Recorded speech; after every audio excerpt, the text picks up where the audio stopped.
बाबा मेरी रक्षा करना, बाबा मेरी रक्षा करना, बाबा मेरी रक्षा। कैसे प्रयोग करना चाहिए, यदि हमारे पास गुरु नहीं है तो उस मंत्र का प्रयोग कैसे करना चाहिए, क्योंकि मेरे पास में बार बार सवाल आता रहता है, काफ़ी समय से सवाल आ रहा था।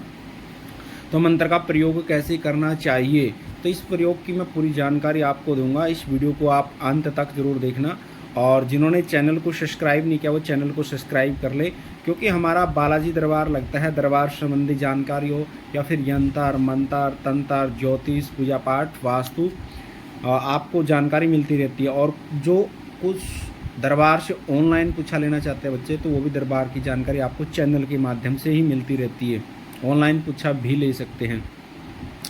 शुरुआत करते हैं कि हमने जो मंत्र सिद्ध कर लेते हैं उसका प्रयोग कैसे करना चाहिए। सबसे पहले तो यदि आप गुरु सानिध्य में हैं तो गुरु सानिध्य में इसका प्रयोग करना चाहिए, क्योंकि जो हमारी गुरु परंपराएं होती हैं तो उसके अनुसार ही हमें उसका प्रयोग करना चाहिए, क्योंकि जो सारी शक्ति हमारे पास में चलती हैं वो गुरु सानिध्य के माध्यम से ही चलती हैं। जितनी भी शक्तियाँ चलेंगी हमारे पास में गुरु मंत्र के माध्यम से ही चलेंगी, गुरु परंपरा के माध्यम से ही चलती हैं जो भी शक्ति हमारे पास चलती हैं। तो इसलिए जो जिसके पास गुरु है, गुरु का सानिध्य है, तो उस गुरु परंपरा के अनुसार ही हमने उसका प्रयोग करना चाहिए, नहीं तो हमारे को उसमें सफलता नहीं मिल पाती है। यदि हम गुरु परंपरा के अनुसार उसका प्रयोग नहीं करते हैं तो उस चीज़ में हमारे को सफलता नहीं मिल पाती है किसी भी तरह से। और सफलता मिलने के लिए सबसे पहले गुरु का आदेश की आवश्यकता होती है। यदि आपको मंत्र सिद्ध कर लेते हैं तो गुरु आदेश की आवश्यकता होती है, और गुरु का आदेश उस चीज़ के ऊपर लग जाता है तो फिर आप उसमें कभी भी निष्फल नहीं हो सकते, आपको उसका पूर्ण फल मिलेगा। यदि गुरु सानिध्य के अनुसार या गुरु आदेश के अनुसार उस चीज़ को आप करोगे, कोई भी आपने सिद्ध करा है, मंत्र है, स्तोत्र है, स्तुति है, चालीसा है या और अन्य भी कुछ भी चीज़ जब भी आप सिद्ध कर लेते हैं तो उसका प्रयोग गुरु के आदेश के अनुसार ही करना चाहिए। और दूसरा, जिसके पास गुरु सानिध्य नहीं है उसने उसका प्रयोग कैसे करना चाहिए। बार बार मेरे पास ये सवाल आता रहता है, यदि आपके पास गुरु का सानिध्य नहीं है तो आपने कोई मंत्र सिद्ध कर लिया, कोई बीज मंत्र है, वैदिक मंत्र है, तंत्र का मंत्र है या फिर कोई शाबर मंत्र है, तो उसका प्रयोग करने के लिए सबसे पहले आप लोगों को विधि की जानकारी होनी चाहिए, नहीं तो वो चीज़ आपको नुकसान पहुंचा सकती है। क्योंकि जब हम कुछ सिद्ध कर लेते हैं और कई बार हम प्रयोग करने की जानकारी होती नहीं है तो उसका प्रयोग कर लेते हैं, कई जगह ऐसी होती है जहाँ पर हमारे पास नेगेटिविटी का हमें सामना करना पड़ जाता है। जैसे हम लेके चलते हैं किसी के पास, हमारे घर के अंदर ही या कोई बाहर का परिवार का या कोई बाहर का आदमी है या कोई जो भी मनुष्य है उसके ऊपर हम झाड़ा लगाना चाहते हैं, हमने मंत्र सिद्ध कर लिया, सिद्ध किया हुआ मंत्र है, तो हम सीधा सीधा झाड़ा नहीं लगाना चाहिए हमने कभी भी। यदि हम गुरु सानिध्य में नहीं हैं तो सीधा झाड़ा नहीं लगाना चाहिए, क्योंकि नेगेटिविटी इतनी होती है कि उसके पास में किस तरह की नेगेटिविटी है वो आपके ऊपर अटैक कर सकती है नेगेटिविटी।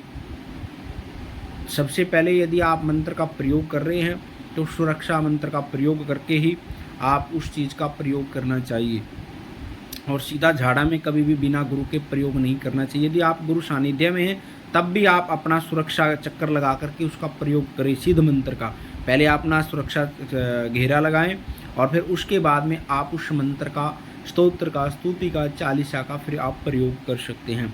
और प्रयोग में बिना गुरु के हैं जो वो कैसे करना चाहिए। बिना गुरु के आप किसी रोगी के ऊपर झाड़ा लगाना है तो आप काली मिर्च पढ़ कर दे सकते हैं, इलायची पढ़ करके दे सकते हैं, गंगा जल पढ़ करके दे सकते हैं। यदि आपके पास में कुछ सिद्ध धोने की विभूति है बाबा की तो वो पढ़ कर दे सकते हैं, आपका प्रयोग सफल होगा। सीधा सीधा झाड़ा लगाने से बचें, क्योंकि कई बार बहुत सारी नेगेटिविटी, कई भूत, कई प्रेत, कोई जिन, जनाद, माता, मशानी शक्तियाँ कुछ इस तरह की बहुत सारी होती हैं और आपके पास में उतनी पावर नहीं है। मंत्र तो सिद्ध कर लिया है लेकिन उतनी पावर नहीं है ताकतवर, तो आपको वो चीज़ नुकसान पहुंचा सकती हैं। तो इसलिए जब हम कोई मंत्र सिद्ध कर लेते हैं तो उसकी हमने जानकारी होनी चाहिए, सिद्ध प्रयोग कैसे करना चाहिए। बिना जानकारी की कभी भी हमने उसका प्रयोग नहीं करना चाहिए, वो हमारे को नुकसान दे सकता है। और आगे चल पड़ते हैं सिद्ध किया हुआ मंत्र का प्रयोग और किस की स्थिति में हमने करना चाहिए।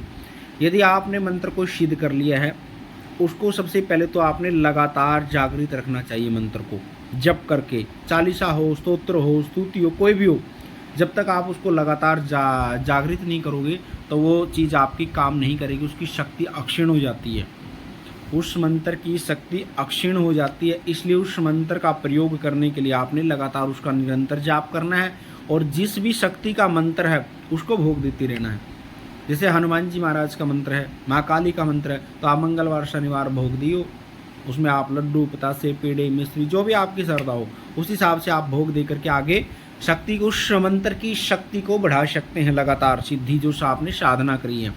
तो ऐसे ही कोई भी मंत्र है, स्तुति है, स्तोत्र है, चालीस है, तो इस तरह से लगातार आप जाप करके शक्तियों को भोग दे करके आगे उस चीज़ को बढ़ा सकते हैं। और जितनी ज़्यादा शक्ति की पावर बढ़ाओगे उतनी ही ज़्यादा आपको कामयाबी मिलेगी। जैसे आप लोग सिद्धि किया हुआ मंत्र का प्रयोग करना चाहते हैं, आपने जाना कहीं नौकरी के लिए जाना है, तो उसका प्रयोग कैसे करोगे? नौकरी के लिए यदि आपने मंत्र का प्रयोग करना है, सबसे पहले आपने कल नौकरी के लिए जाना है, तो सुबह सुबह आप उस मंत्र की संकल्प लेकर के, उस मंत्र की संकल्प लेकर के आपने संकल्प करके आपने पहले उस मंत्र का, भाई मैं उस नौकरी के लिए जा रहा हूँ या वहाँ पे कोई विशेष कामना के लिए जा रहा हूँ, तो 1 माला 2 माला, या बड़ा मंत्र है तो कम जाप कर सकते हैं, छोटा मंत्र है तो 5 माला 4 माला 10 माला, जो भी आपकी श्रद्धा हो उस मंत्र का मनोकामना बोल करके आप जाप कर करके जाओगे तो आपकी मनोकामना 100% सिद्ध होगी। तो इस तरह से जो सिद्ध किया हुआ मंत्र है, स्तुति है, स्तोत्र है, तो इस तरह से आप प्रयोग कर सकते हैं। और प्रयोग की जानकारी इसी प्रकार आपने कोई घर लेना है, गाड़ी लेने जाना है या अन्य किसी से मिलने जाना है, तो इस तरह से इस चीज़ का प्रयोग कर सकते हैं। सबसे पहले उसका आप संकल्प करके, उसका मनोकामना बोल करके संकल्प में, बाबा मैं इस चीज़ के लिए जा रहा हूँ और जो मंत्र आपकी कृपा से मेरा सिद्ध मंत्र है और आपकी कृपा मिल जाए। भगवती का तो भगवती से आराधना करनी है, किसी पीर का है, फकीर का है, माता मशानी किसी का भी हो तो उससे प्रार्थना करके ही आपने जाना है। और उसके बाद आप गुरु सानिध्य है तो गुरुदेव आदेश पर ही जाना है। यदि गुरु आदेश लग जाता है तो कभी भी आप निष्फल नहीं होंगे, क्योंकि सारा का सारा जो फल मिलता है वो गुरु आदेश से ही मिलता है। जिस टाइम गुरु कृपा होगी तो फिर आपको सफल होने से कोई नहीं रोक सकता। सबसे पहले गुरु कृपा, क्योंकि जब हम शक्तियों के मैटर में जाते हैं, जो सब चीज़ हमारे को आगे बढ़ने का मैटर मिलता है वो गुरु कृपा से ही मिलता है। यदि आप गुरु सानिध्य में हैं तो गुरु सानिध्य में ही जाप करें, यदि आपके पास गुरु नहीं है तो इस तरह से आप प्रयोग करना चाहिए।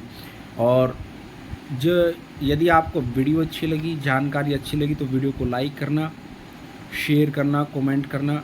माँ भगवती और बालाजी महाराज की कृपा आपके परिवार पर बनी रही। सभी को सीताराम, जय माता दी, बालाजी महाराज की जय।